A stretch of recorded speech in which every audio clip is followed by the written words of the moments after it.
BRS ఎమ్మెల్యేలకు ఉప ఎన్నికల భయం పట్టుకుందా? అందుకే వాళ్ళు వింత వింత వాదనలు, వింత వింత కంప్లైంట్లు చేస్తుర్రా అంటే అవుననే అనిపిస్తుంది. అంటే వింత కంప్లైంట్లేంది, వింత వాదనలేంది అనుకుంటారా? ఇప్పుడు బీఆర్ఎస్ పార్టీలో గెలిచిన 10 మంది ఎమ్మెల్యేలు గెలిచినాక కొన్ని రోజులకే కాంగ్రెస్ పార్టీలోకి పోయారు. కాంగ్రెస్ పార్టీ అధికారంలో ఉంది కాబట్టి అధికార పార్టీలో బీఆర్ఎస్ పార్టీ నుంచి 10 మంది ఎమ్మెల్యేలు చేరిరు.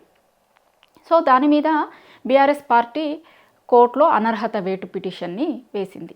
అనర్హత వెయ్యాలి ఈ ఎమ్మెల్యేల మీద, ఎందుకంటే బీఆర్ఎస్ పార్టీ మీద కారు గుర్తు మీద గెలిచి వీళ్ళు కాంగ్రెస్ పార్టీలో చేరిరు.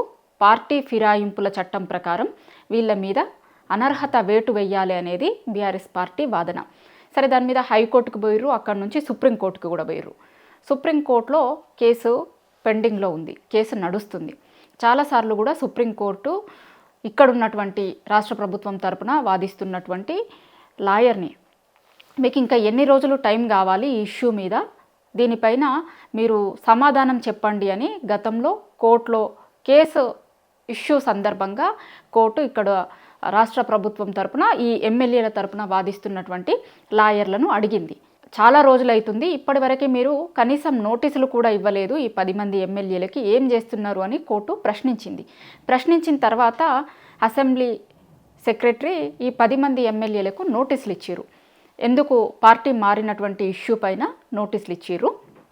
ఇస్తే ఎమ్మెల్యేలందరూ ఆ నోటీసులకు రిప్లై ఇవ్వడానికి మాకు కొంత టైం కావాలి అని అడిగారు. ఇప్పుడు ఆ టైం నడుస్తుంది. ఎమ్మెల్యేలు సరే, వాళ్ళకి సంబంధించిన లాయర్లను వాళ్ళు పెట్టుకున్నారు, రాష్ట్ర ప్రభుత్వం నుంచి కూడా లాయర్ని పెట్టారు. వీళ్ళందరూ కూడా సుప్రీంకోర్టులో ఇప్పుడు కేసు పెండింగ్లో ఉంది. మొన్న సుప్రీంకోర్టులో తీర్పు వస్తుంది అనేటువంటి ప్రచారం జరిగింది, కానీ రాలేదు. ఇప్పుడు ఆ కేసు మార్చికు వాయిదా పడ్డది. సరే, మార్చిలో రాబోతున్నటువంటి విచారణ సందర్భంగా వచ్చినప్పుడు ఒకవేళ కోర్టు ఈ 10 మంది పైన అనర్హత వేటు వేస్తుందేమో అనేటువంటి భయం ఇప్పుడు ఈ 10 మంది ఎమ్మెల్యేలల్లో కనిపిస్తుంది. కనిపించుడే కాదు, వాళ్ళు ఓపెన్గా కూడా భయపడుతున్నారు అనేటువంటిది తెలుస్తుంది. వాళ్ళు ఎన్నికలంటే వణికిపోతున్నారు, అట్లనే ప్రవర్తిస్తున్నారు. ఇప్పుడు 10 మంది ఎమ్మెల్యేలు కాంగ్రెస్ పార్టీలో అఫీషియల్గానే చేరారు. ఇప్పుడు నిన్నగాక మొన్న జరిగిన ఒక ఎమ్మెల్యే ఇన్సిడెంట్ చెప్తా, దాని తర్వాత మిగతా 10 మందికి సంబంధించిన ఎమ్మెల్యేలకి ఇష్యూ కూడా మాట్లాడుకుందాం. ఇప్పుడు గద్వాల ఎమ్మెల్యే బండ్ల కృష్ణమోహన్ రెడ్డి, ఈయన గతంలోనే కాంగ్రెస్ పార్టీలో చేరిండు.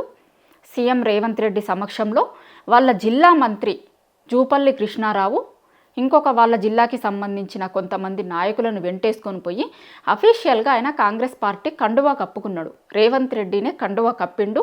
కప్పేప్పుడు పక్కన జూపల్లి కృష్ణారావు ఉన్నాడు కూడా, వాళ్ళ జిల్లాకి సంబంధించిన మంత్రి ఉన్నాడు. కానీ వాళ్ళ ఆయన ఏమంటుండు, నేను ఆ జిల్లాలో కొన్ని ఫ్లెక్సీలు వేసిరట, కాంగ్రెస్ పార్టీ నాయకులు ఫ్లెక్సీ వేసిరు. సరే, ఎమ్మెల్యే కాంగ్రెస్ పార్టీలోనే ఉన్నాడు కదా ఎట్లాగో అని ఆయన బొమ్మతో ఫ్లెక్సీలు వేసిరు. దీని మీద ఇప్పుడు కృష్ణమోహన్ రెడ్డి పోలీసులకు ఒక కంప్లైంట్ ఇచ్చిండు.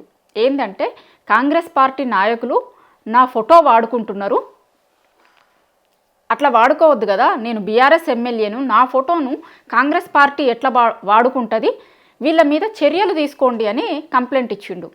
వింతగానే కనిపిస్తుంది కదా, వింతైన కంప్లైంటే కదా, ఒప్పుకుంటారు కదా మీరు కూడా. ఎందుకంటే ఆయన సాక్షాత్తు సీఎం రేవంత్ రెడ్డి దగ్గర కాంగ్రెస్ పార్టీలో చేరిండు. చాలాసార్లు ఆ మీటింగ్లలో కావచ్చు, మిగతా చాలా వాటికి అటెండ్ అయిండు.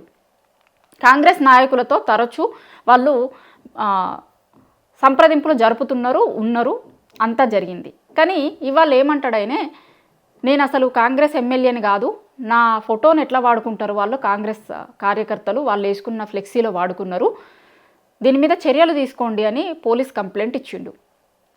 ఎందుకు అంటే, రేపు పొద్దున వీళ్ళ కేసు విచారణ ఉంది కదా, అక్కడ ఆయన దీన్ని చెప్తాడన్నట్టు కోర్టులో, వాళ్ళు నా పర్మిషన్ లేకుండా నా ఫోటో వాడుకున్నారు, దీనికి సంబంధించి నేను పోలీస్ స్టేషన్లో కూడా కంప్లైంట్ చేసిన, ఇగో చూడుర్రి అని ఆ ఎఫ్ఐఆర్ కాపీని కూడా ఆయన రేపు పొద్దున విచారణ సందర్భంగా కోర్టులో సబ్మిట్ చేస్తాడు. దానికోసమని ఇచ్చిన కంప్లైంట్ ఇదంతా. చిన్న పిల్లల్ని అడిగినా కూడా ఈ కంప్లైంట్ ఎందుకు ఇచ్చిండు ఆయన అనేది అర్థమవుతుంది ఎవరికైనా సరే. ఆ నియోజకవర్గంలో ఉన్న వాళ్ళకైతే ఈజీగానే అర్థమవుతుంది. ఇప్పుడు వాళ్ళు నిజంగా బీఆర్ఎస్ ఎమ్మెల్యేలు అయితే మొన్న తెలంగాణ భవన్లో వాళ్ళ పార్టీ అధినేత కేసీఆర్ అధ్యక్షతన తెలంగాణ భవన్లో బీఆర్ఎస్ పార్టీ విస్తృత స్థాయి సమావేశం జరిగింది. ఎందుకోసం జరిగింది అంటే, పార్టీ సిల్వర్ జూబ్లీ వేడుకలు వస్తున్నాయి, అట్లనే సభ్యత్వ నమోదు, ఇంకా చాలా కీలకమైన అంశాల మీద చర్చ జరిగింది.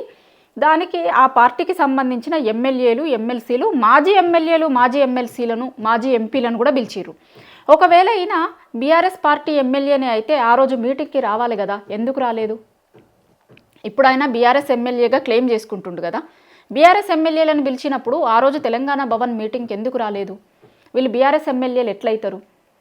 ఇవాళ అనర్హత వేటు పడుతుందేమో అని, ఖచ్చితంగా ఉప ఎన్నికలను ఎదుర్కోవాల్సి వస్తుందేమో, ఒకవేళ ఉప ఎన్నికలను ఎదుర్కోవాల్సి వస్తే మేము గెలుస్తామో లేదో అనే దానికంటే ముందు అసలు కాంగ్రెస్ పార్టీ మాకు టికెట్ ఇస్తుందో ఇయ్యదో ఇది కూడా ఉంది. ఇది మనం నెక్స్ట్ వీడియోలో మాట్లాడుకుందాం. ఖచ్చితంగా దీని మీద కూడా మాట్లాడాల్సిన అవసరం ఉంది. ఎందుకంటే ఈ 10 మంది ఎమ్మెల్యేలకి సంబంధించి బీఆర్ఎస్ నుంచి కాంగ్రెస్ పార్టీలకు పోయిన ఎమ్మెల్యేలకి ఉప ఎన్నికలు వస్తే ఎంతమంది ఎమ్మెల్యేలు మళ్ళీ తిరిగి ఎన్నికైతారు అని కాంగ్రెస్ పార్టీ ఒక సర్వే చేయించితే ఆ సర్వేలనే 2-3 తప్ప మిగతా స్థానాలు ఏవి కూడా గెలవదు అని వచ్చిందట. ఎవరి మీద? ఇప్పుడు ఉప ఎన్నికలు వస్తే ఈ అభ్యర్థులు. అప్పుడు కాంగ్రెస్ పార్టీ కూడా అభ్యర్థుల్ని మార్చే అవకాశం ఉంటుంది కదా. మళ్ళీ అభ్యర్థుల్ని మార్చి ఒకవేళ అక్కడ వేరేటోళ్ళని పెట్టుకుంటే కనుక అదేంది? ఆ భయం కూడా ఉంది వాళ్ళకి. ఎందుకంటే గతంలో గెలిచినప్పుడు వీళ్ళు టీఆర్ఎస్ గుర్తు మీద గెలిచిరు, బీఆర్ఎస్ గుర్తు మీద గెలిచిరు, కారు గుర్తు మీద గెలిచిరు, చెయ్యి గుర్తు మీద గెలవలే. అక్కడ ఆ రోజు జనరల్ ఎలక్షన్స్ అప్పుడు కూడా చెయ్యి గుర్తు మీద ఒక ఆయన పోటీ చేసిండు, కానీ ఆయన గెలవలే, ఈయన గెలిచిండు. అంటే ఆడ చెయ్యి గుర్తు కాంగ్రెస్ పార్టీ వీక్ ఉన్నట్టే కదా. వీళ్ళు ఒకవేళ మళ్ళీ అదే గుర్తు మీద పోటీ చేస్తే గెలవరు. సో అప్పుడు వేరే కొత్త క్యాండిడేట్ని చూస్తుంది కాంగ్రెస్ పార్టీ కూడా. ఒకవేళ వీళ్ళకే ఇస్తుంది అనే నమ్మకం కూడా లేదు ఉప ఎన్నికలు వస్తే. ఆ భయం కూడా ఉందట వాళ్ళకు కొత్తగా.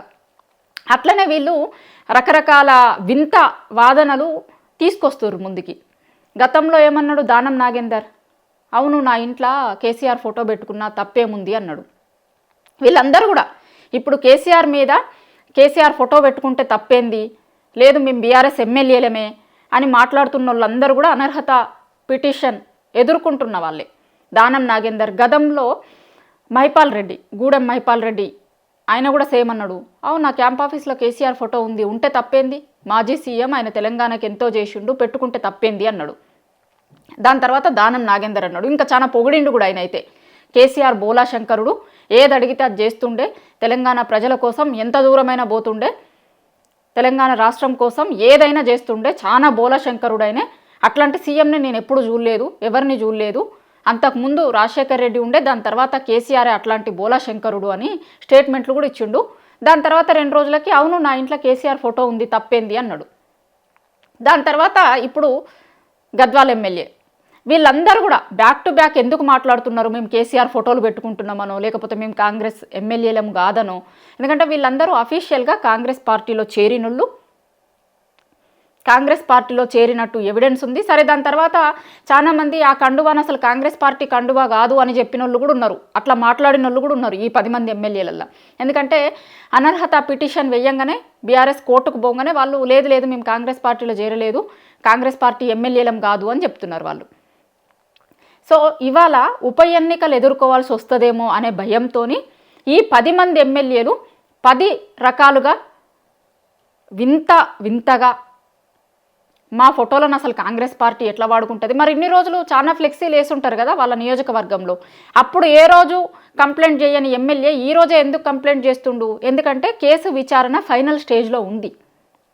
ఎందుకంటే ఇప్పటికే సుప్రీంకోర్టు చాలా స్పష్టంగా చెప్పింది, ఇంకా ఎన్ని రోజుల టైం కావాలి మీకు, మీరు కోర్టుకి సబ్మిట్ చేయండి, వాళ్ళ మీద అనర్హత వేటు ఎందుకు వేయకూడదు అనేటువంటిది కోర్టు అడుగుతుంది. చాలా కీలకమైనటువంటి దశలో ఉంది ఇప్పుడు తీర్పు. అందుకోసమని ఇప్పుడు ఈ కొత్త దారులన్నీ ఎత్తుక్కుంటారు వాళ్ళు.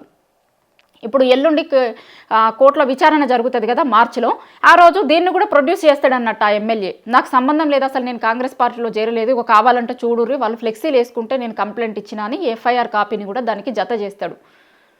కోట్లను తప్పుదోవ పట్టించేందుకు వీళ్ళు చేరి కూడా చేరలేదు అన్నట్టు, అసలు మేము బీఆర్ఎస్ పార్టీ ఎమ్మెల్యేలమే, కాంగ్రెస్ పార్టీ ఎమ్మెల్యేలం కాదు అని ఇప్పుడు కొత్త వాదనలు తెర మీదకి తీసుకొస్తారు. ఇదంతా కూడా ఎందుకు జరుగుతుంది అంటే ఉప ఎన్నికలకు భయపడే అనేటువంటిది మాత్రం చాలా స్పష్టంగా కనిపిస్తుంది. సుప్రీంకోర్టులో కేసు తుది దశలో ఉంది. ఒకవేళ కోర్టు ఈ 10 మంది ఎమ్మెల్యేల మీద అనర్హత వేటు వేస్తే కనుక అక్కడ ఉప ఎన్నికలు వస్తాయి. ఉప ఎన్నికలు వస్తే కనుక మేము గెలవం అనే భయంతోనే ఈ ఎమ్మెల్యేలందరూ కూడా కొత్త కొత్త దారులు ఎత్తుక్కుంటుర్రు, కొత్తగా వింత వింతగా కంప్లైంట్లు ఇస్తుర్రు.